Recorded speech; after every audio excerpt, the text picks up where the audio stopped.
हिमाचल प्रदेश में इस वक्त जश्न का माहौल है, क्योंकि हिमाचल प्रदेश में कांग्रेस की सरकार बनने से पहले कांग्रेस ने जो वादा किया था उस वादे को बखूबी निभा दिया है।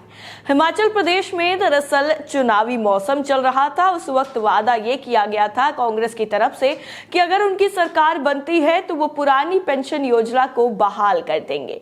और हिमाचल प्रदेश में सुखविंदर सिंह सुक्खू सरकार ने राज्य कर्मचारियों के लिए ये खुशखबरी दे दी है कि पेंशन योजना जो थी पुरानी वाली उसको बहाल कर दिया गया है।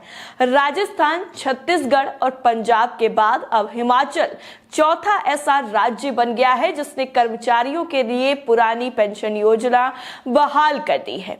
अब इस फैसले के आने के बाद जो कर्मचारी हैं उनमें पूरी तरीके से जो जोश का माहौल है वो साफ नजर आ रहा है। जश्न है, लोग खुशियां मना रहे हैं, मिठाइयां बांट रहे हैं, फूल मालाओं से स्वागत किया जा रहा है और कांग्रेस सरकार की तारीफों के पुल बांधे जा रहे हैं। नवभारत टाइम्स की खबर के मुताबिक ये कहा जा रहा है कि कांग्रेस सरकार की पहली कैबिनेट बैठक में ही ये फैसला ले लिया गया है और अपने वादे पर मुहर लगा दी गई। इस फैसले से हिमाचल प्रदेश के 1,36,000 कर्मचारियों को पुरानी पेंशन योजना का लाभ मिलेगा। और कांग्रेस की तरफ से ये जो फैसला उठाया गया है उसके बाद कांग्रेस की जो छवि है हिमाचल के लोगों में वो और ज्यादा भारी हो गई है। दरअसल कांग्रेस ने चुनाव से पहले जिस तरीके से प्रदेश के कर्मचारियों को पुरानी पेंशन बहाल करने का वादा किया था, इस वादे को सुखविंदर सिंह सुक्खू की सरकार ने पूरा कर दिया। अब हम आपको बता देते हैं कि दरअसल पुरानी पेंशन योजना और अब ये जो न्यू पेंशन स्कीम है ये किस तरीके से काम करेगी और ये है क्या। अब सबसे पहले ओल्ड पेंशन योजना क्या थी उस पर आपकी नजर डलवाते हैं। इसमें नवभारत टाइम्स की ही रिपोर्ट है जिसमें इस पूरे को विस्तार से बताया गया, लेकिन हम अपने शब्दों में आपको बताने की कोशिश करते हैं। इसमें यह बताया गया है कि पुरानी पेंशन स्कीम में सरकारी कर्मचारी के रिटायर होने के बाद आखिरी महीने में मिले वेतन की यानी जो भी सैलरी मिलती है उसका 50% राशि उसे हर महीने पेंशन के रूप में मिलती है।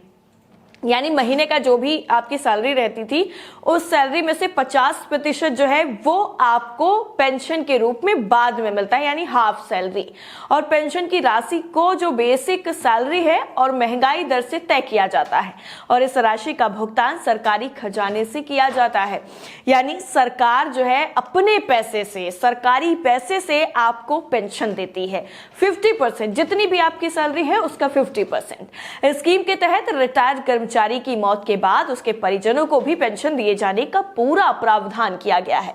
यानी अगर कर्मचारी कोई है और रिटायर हो जाता है, उसके बाद अगर उसकी डेथ हो जाती है तो उसको जो पेंशन मिल रही थी उस पेंशन का लाभ उसके परिवार वालों को भी मिलेगा। ऐसा नहीं है कि अगर डेथ हो गई है तो उसके बाद पेंशन बंद कर दी जाएगी। अब पेंशन जो ओल्ड पेंशन थी वो दरअसल बंद कब की गई थी, ये भी बड़ा एक इंटरेस्टिंग सा सवाल है जो हमने कमेंट सेक्शन में भी देखा कि ये पूछा गया। कई लोगों ने कहा कि कांग्रेस के सरकार में पेंशन बंद हुई थी, कई ने कहा कि बीजेपी की सरकार में बंद हुई थी पेंशन।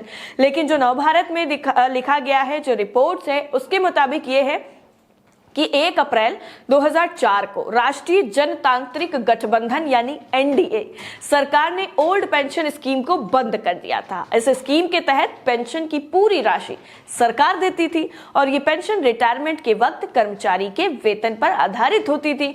यानी ये जो पेंशन थी, जो लोग बोल रहे थे कि कांग्रेस की सरकार में बंद की गई थी, तो ऐसा बिल्कुल भी नहीं है।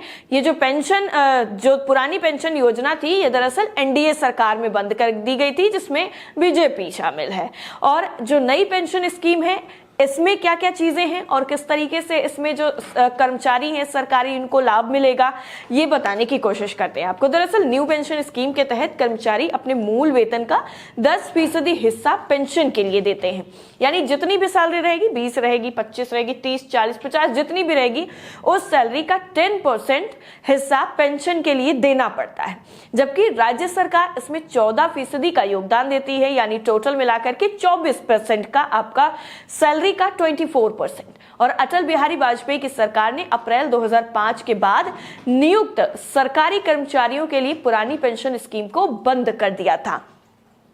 यानी 24% जो था आपकी सैलरी का वो आपको स्कीम के तहत मिलता, लेकिन वो भी जब बाद में सरकार आ गई एनडीए की तब उसमें बंद कर दिया गया और वहीं पर नई पेंशन योजना लागू कर दी गई थी, जिसके बाद जो पुरानी पेंशन योजना थी उसको बहाल करने की मांग लगातार की जा रही थी। इसके बाद राज्यों ने नई पेंशन योजना को काफी हद तक अपना भी लिया था क्योंकि इसके अलावा कोई दूसरा ऑप्शन था भी नहीं, लेकिन हिमाचल सरकार ने ओल्ड पेंशन स्कीम को लागू करके लोगों का भरोसा एक बार फिर से जीत लिया है और इसका पूरा फायदा जो है वो मिलता हुआ नजर भी आ रहा है। लेकिन इसमें जो कंपैरिजन है जरा सा वो हम आपको दिखाना चाहेंगे, जो ओल्ड और न्यू पेंशन का इसमें किया गया है वो एक बार आपको दिखाना चाहेंगे कि इसमें क्या क्या चीजें होती हैं। आपकी स्क्रीन पर ये पूरा चार्ट है, इसमें एक तरफ ओल्ड पेंशन है, दूसरी तरफ न्यू पेंशन है। लिखा है ओल्ड पेंशन स्कीम में रिटायरमेंट के समय कर्मचारी के वेतन की आधी राशि पेंशन के रूप में मिलती है, सबसे पहला पॉइंट जो मैं आपको बता चुकी हूं। और वहीं न्यू पेंशन स्कीम में, न्यू पेंशन स्कीम के तहत कर्मचारी की बेसिक सैलरी प्लस डीए का 10% हिस्सा ही कटता है। ओल्ड पेंशन स्कीम में पेंशन के लिए कर्मचारी के वेतन से कोई पैसा नहीं कटता था और न्यू पेंशन स्कीम में 6 महीने बाद मिलने वाला डीए का प्रावधान नहीं है। और ओल्ड पेंशन में यह था कि स्कीम में भुगतान सरकार के खजाने से होता है और न्यू पेंशन में क्या था कि न्यू पेंशन स्कीम में रिटायरमेंट के बाद निश्चित पेंशन की गारंटी नहीं होती है। ओल्ड पेंशन में एक चीज और थी कि ओल्ड पेंशन स्कीम में रिटायर्ड जो कर्मचारी था उसकी मृत्यु होने पर परिजनों को पेंशन की राशि मिलती है, जबकि न्यू पेंशन योजना में एनपीएस शेयर बाजार पर आधारित है, इसलिए यहां टैक्स का भी प्रावधान जो है वो किया जाता है। लेकिन जिन कर्मचारियों को 80,000 रुपए और फिर 80,000 रुपए पर रिटायर होता है तो ओल्ड पेंशन स्कीम के तहत करीब 30 से 40,000 रुपए अब उनको मिलेंगे, तो उन लोगों की पूरी तरीके से बल्ले बल्ले हो गई है। लेकिन हिमाचल सरकार के सामने कई चुनौतियां भी आ गई हैं। दरअसल चुनौतियां कुछ इस तरीके की हैं कि मुख्यमंत्री सुखविंदर सिंह सुक्खू ने कहा है कि पिछली सरकार ने प्रदेश के कर्मचारियों को एरियर नहीं दिया है, ऐसे में वर्तमान सरकार पर कर्मचारियों को एरियर देने के लिए 9,000 करोड़ की अदायगी है। इसके अलावा 4,430 कर्मचारियों को सैलरी का एरियर भी पिछली सरकार की तरफ से नहीं दिया गया है। मौजूदा वक्त में कांग्रेस सरकार पेंशन का 5,220 करोड़ रुपए एरियर देने वाली है।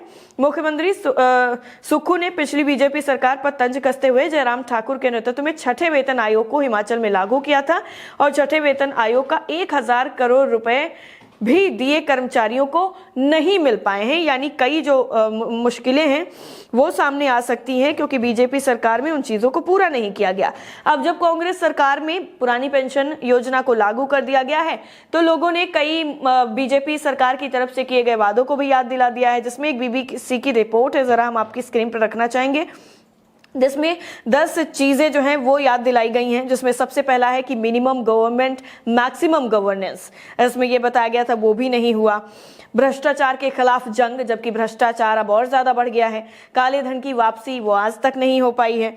महंगाई से मुकाबला, महंगाई कहां पहुंच गई है, रिकॉर्ड तोड़ महंगाई है वो भी नहीं है। इंफ्रास्ट्रक्चर क्षेत्र में जान फूंकने का वादा किया गया था मोदी सरकार की तरफ से, घुसपैठ रोकने की कोशिश की गई और अभी हाल ही में चीन की तरफ से जो घुसपैठ करने की कोशिश की गई उससे आप अंदाजा लगा लीजिए कि इस पर कितना लगाम लगा है। भूमि अधिग्रहण कानून, अब इस कानून के तहत क्या क्या किया गया है वो भी आपको किसी दूसरी रिपोर्ट में विस्तार से बताएंगे।